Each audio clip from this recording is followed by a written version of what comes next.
जय श्री कृष्णा। कैसे हैं आप लोग? कैसे हैं घर में सब? ज़रूर बताइएगा। जब जीवन में किसी चीज़ का अभाव होना तो उस चीज़ को जागृत कर लेना चाहिए।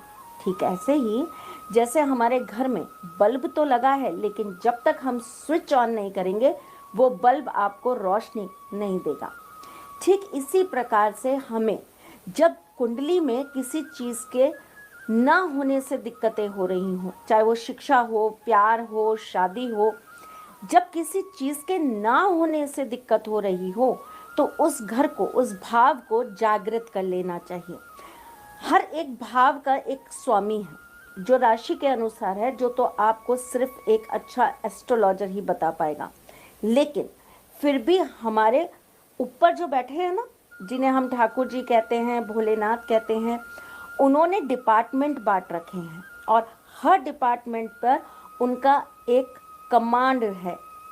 जैसे कि धन को माँ लक्ष्मी संभालती हैं, विद्या को गणपति संभालते हैं, जीवन में जब भी कुछ अमंगल हो रहा हो तो हनुमान जी उसे मंगल कर देते हैं। इसी प्रकार से जब हमारे जीवन में किन्हीं चीज़ों का अभाव हो रहा हो ना, तो हमें उस चीज़ को जागृत करने के लिए उपाय करने चाहिए। और मैं आज आपको माँ लक्ष्मी से अगर आपको कृपा प्राप्त नहीं हो रही है तो कैसे प्राप्त होगी ये बताने आई हूँ। लेकिन इससे पहले आपको ये बता दूँ कि मैं कौन हूँ। मैं आपके एस्ट्रोलॉजर हूँ, वास्तु शास्त्री हूँ, चेहरा भी पढ़ती हूँ, आवाज़ भी पढ़ती हूँ और हाथों की लकीरें भी पढ़ लेती हूँ।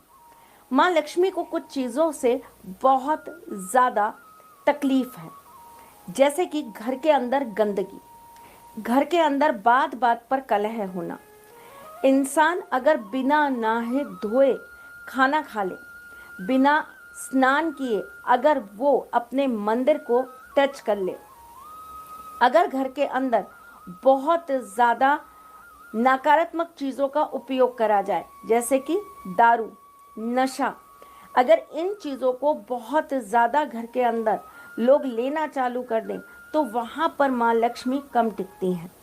ऐसे घरों में जहाँ हमेशा एक दूसरे से द्वंद्व लगा रहता है, एक दूसरे का सम्मान नहीं किया जाता, स्त्री को गालियाँ दी जाती हैं या स्त्रियों को पीटा जाता है, ऐसे घर के अंदर माँ लक्ष्मी कभी भी वास नहीं करती।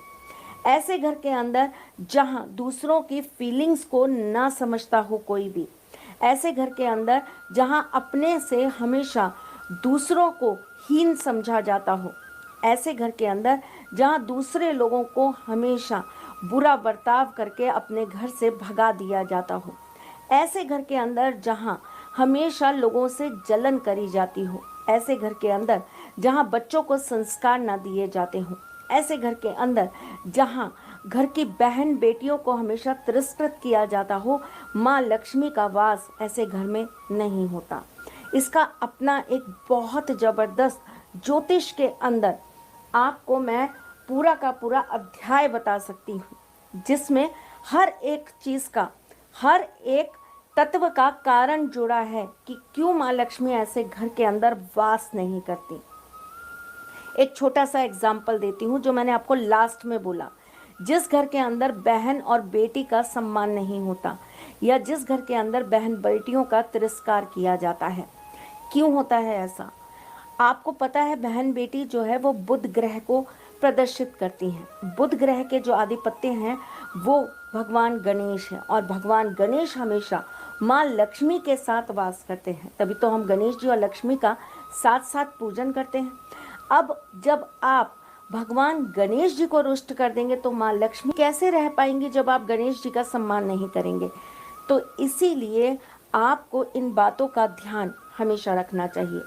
दूसरा घर जो कि हमारे धन का घर होता है, कुटुंब का भी होता है, लेकिन साथ में हमारी वाणी का भी होता है। जिसकी जितनी बुरी वाणी होगी ना, उसके जीवन में धन का उतना अभाव होगा। जो ज़बान से बहुत झूठ बोलेगा, जो वादे कर कर धोखे देगा, ऐसे इंसान की धन हानि ज़रूर होगी। ऐसे इंसान को अपने कुल में धन को लेकर हमेशा बहुत दिक्कतें आएंगी। ऐसे इंसान का धन नाश बहुत होगा। ऐसे इंसान के पीढ़ियों में लोगों को कर्जे की बहुत ज़्यादा दिक्कतें सताएंगी। भविष्य का आपको पता नहीं, लेकिन आपके आज के कर्म आपके आने वाले बच्चों के जीवन को तबाह कर सकते हैं। इसलिए जो भी करें सोच समझ के करिए, क्योंकि ज्योतिष में हर एक चीज़ दूसरी चीज़ से जुड़ी है। एक डोर दूसरी डोर के साथ संबंध बना रही है। तो ध्यान पूर्वक ये कार्य करिए, वरना आपको बहुत दिक्कतें आएंगी ही आएंगी। चलिए जी, आज आपको सोने से पहले एक ऐसा छोटा सा नियम बता देती हूँ, जिसको करने मात्र से आपके घर में माँ लक्ष्मी हमेशा वास करेंगी। लेकिन मेरी शर्त ये भी है कि मैंने आपको जो पिछला बताया है, अगर आपकी आदतों में इनमें से कुछ भी शामिल हो तो तुरंत इसे हटा दीजिए, वरना माँ लक्ष्मी आएंगी तो सही पर रहेंगी नहीं, उनका स्थिर वास नहीं होगा। वैसे भी वो तो बहुत चंचला हैं, कहाँ उन्हें कोई रोक पाता है। लेकिन अगर रोकना है तो अपने आचार विचार बहुत ही ज़्यादा शुद्ध रखिए। चलिए, रात को सोने से पहले आपको अपने हाथ पैर अच्छी से धो लेने चाहिए। मैले हाथ पैर रखकर अगर आप सो जाते हैं तो आपके घर में हमेशा धन का अभाव रहता है। खाना खाने के बाद आपको अच्छे से कुल्ला करना चाहिए, हाथ अच्छे से धोने चाहिए, नहीं तो रात को माँ लक्ष्मी आपके जीवन में आकर अपना आशीर्वाद देने की बजाय आपसे रुष्ट होकर चली जाती हैं। माँ लक्ष्मी का रात पर आधिपत्य होता है, माँ लक्ष्मी रात को ही विचलन करती हैं, इसलिए इस बात का ध्यान ज़रूर रखिएगा मेरी जान। चलिए, क्या करना है आपको एक हरे रंग का कपड़ा ले लेना है। ये कपड़ा लगभग एक रुमाल जितना होगा, 4x4 का ले लीजिए।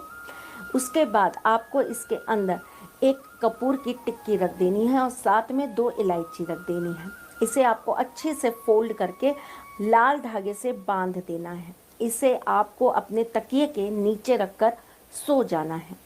3 दिन तक आपको ये तकिए के नीचे रखे रहने देना है और ये कार्य आपको गुरुवार की रात से चालू कर देना है। उसके बाद आपको इस पुड़िया को 3 दिन बाद यानी कि रविवार के दिन आपको ले जाकर श्री हरि विष्णु जी के मंदिर में उन्हें चरणों से छुआ लेना है और उसके बाद आपको इसको लाकर अपने घर में एक गुलाब के पुष्प के साथ अपनी तिजोरी में स्थापित कर देना है। करके देखिए, छोटा सा उपाय। जीवन में अगर आपके सफलता आए तो मुझे ज़रूर बताइएगा। मैं फिर आऊँगी कुछ नया, कुछ अलग, कुछ अद्भुत लेकर। मैं जल्द आपसे मिलने आऊँगी। तब तक के लिए राधे श्याम।